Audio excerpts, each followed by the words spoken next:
Hey, what's up? This is Chosen, and the main gist of this video is to be showing you the best champs in the High Elves versus the Golem event that is going on right now. We'll talk about my thought process when it comes to farming that event, and even if you should or shouldn't do so. Plus, we'll get you the general wrap-up of what's going on in game right now, like Clan vs. Clan launching today, and some of the Fusion tournaments and events going on. So, let's get into it.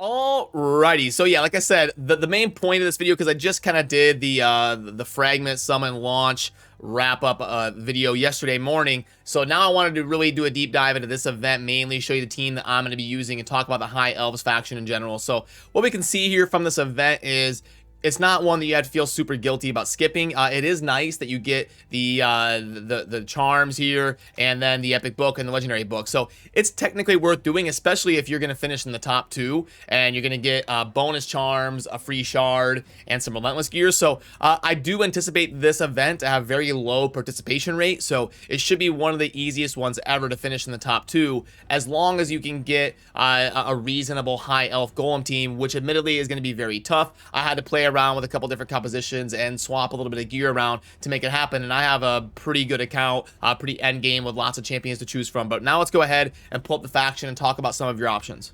So okay, the good news with the High Elves is they're a pretty solid faction, and if you are progressed enough to have Arbiter from the rewards, she's a pretty solid support. And then they've got some of the best epics and rares in the games, or in the game. They've got Royal Guard, Tayrel, Vergis, Apothecary, Elaine's decent, but not really for the Ice Golem. And then Reliquary Tender is one of the best rares in the game for the Golem, and so is Apothecary. So you got two of the best rares in the game, two of the best like budget champions for the Ice Golem. You can build a solid team around those two for sure.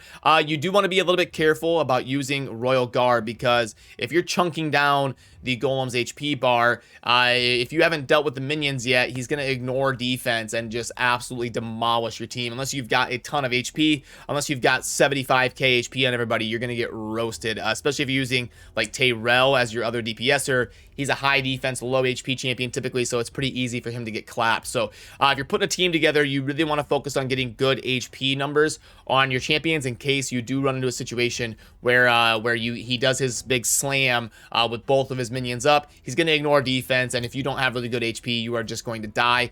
That's why revivers, high HP revivers, are very good. Reliquary Tender and Arbiter, if you get them in good speed and good HP, they can help pick up your champions when that bad RNG happens. But now I will go ahead and show you the Golem team that I will be using for this event, and I can actually pop up the stats here of the champions while we're watching this here. So I did put this on 250% speed, so it's going to be like a 5-minute run condensed in like just over 2 minutes. But yeah, you got to kind of take it slow. Like I said, if you're chunking down the HP, your team is going to get clapped. And I actually did stage 20 instead of like stage 24 or 25.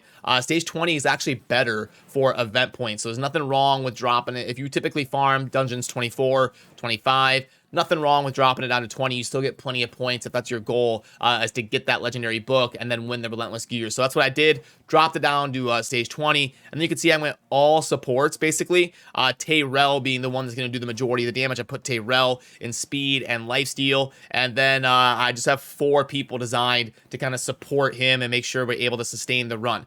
So what you got to do is kind of deal with the minions, so you're not going to get hit as hard, so you can keep your team alive. I tried using Royal Guard, and it's great. It makes the run 3 times faster, but I run into bad RNG, and it's hard to make it a 100% win rate because Royal Guard will chunk down that HP, and then my entire team will get slapped down. Maybe there'll be like 1 person left, and then they just eventually die. So I ended up just saying, screw it. I'm gonna run a slower team, and it'll be more of an auto click type thing.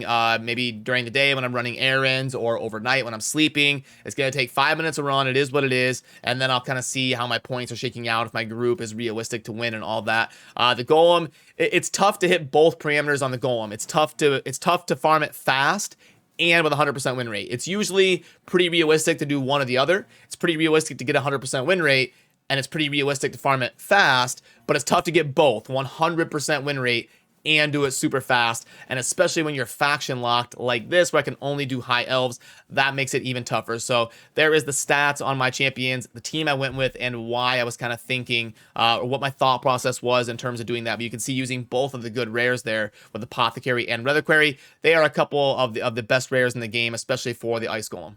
So yeah, my thought process on this event in conclusion here is don't feel super bad about skipping it. It is a tough event because the Golem is just tough to get a 100% win rate when you're faction locked like that. And you're not missing out on anything super crazy like a Sacred Shard or something if you don't do the event. And it's not part of the Fragment Summon for Rorik or anything. So don't be hurting yourself trying to force yourself into getting a team ready. If you want to skip it, I totally understand. But that is my my kind of introductory team that I'm going to be using to see how it goes.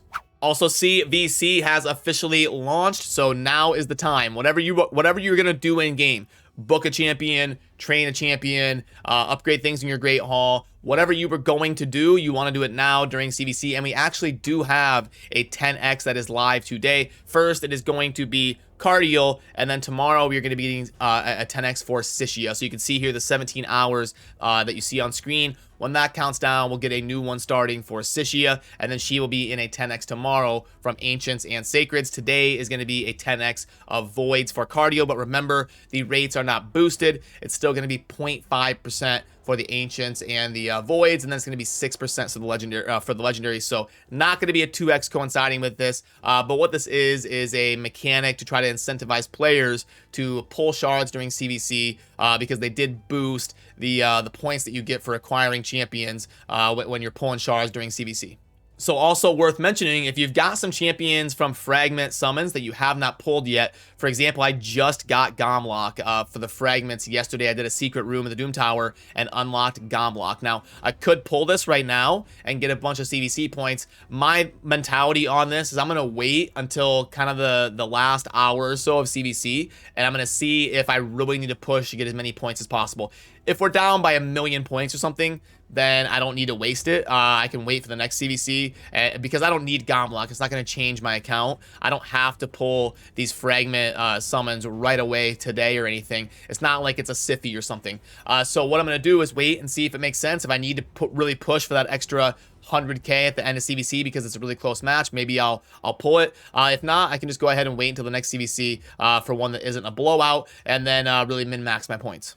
And we also do have a spider tournament going on for the next couple days. Now, this one you do definitely want to make sure you get over to at least 1,800 to scoop up the 5 fragments up for grabs for Rorik, and then maybe keep tabs on your group if it's realistic to finish in the top 2 or not. And then also in the events tab, we did have the artifact enhancement event launch today, and both of these are going to be part of the Rorik Fusion. So you can see the artwork on both of them. You've got artifact enhancement and then also the dungeon divers going on for the next few days. You definitely want to get to 3,050 points on the dungeon divers, and on the artifact enhancement, you want to get to at least 2625.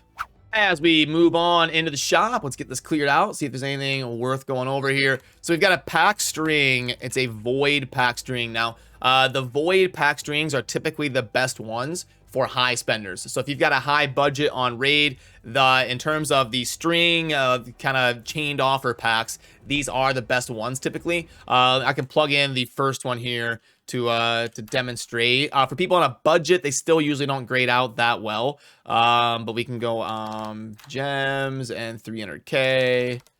Okay, and then 7 of the voids is a 2.01. So, yeah, a lot of these will start out at like 1.3, 1.7, something like that. But these actually start out at a 2.0 on the void shard pack. The pack string, see, this one's going to be a lot worse, I bet. That one was a 2.01. I bet you this one's going to grade out worse.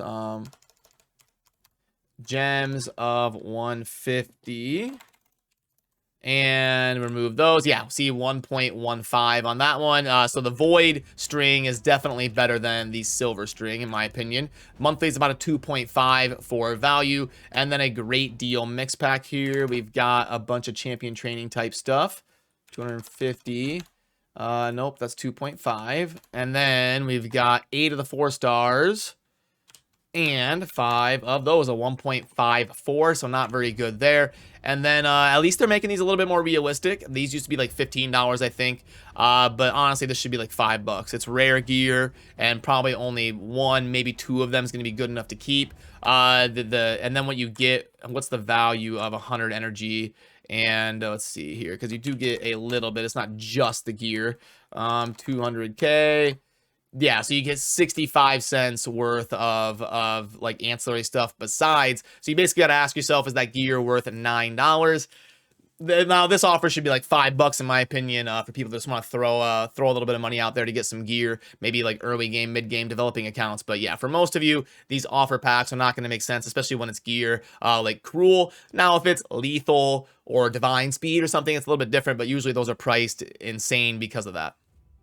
But alrighty, that does it for the video I wanted to get out here about the Ice Golem event going on, to show you my team and talk about that for a little bit, because it is a special type of event, and getting you caught up on what's going on here early in the week for Raid as we head into the middle of the week. There is the infographic. I do have a video already for Rorik Wormbane if you want to check that out on the channel. And yeah, if you're watching this right away, I'm going to be over on stream for the next few hours. If you would like to come hang out and say hi, I will have a link down below in the pinned comment where you can see whether I'm live or not, because when I go offline on stream, I delete that comment. So if you see it there, it means I'm live right now. So yeah, that's gonna do it for this one, and as always, have a good rest of your day. Peace.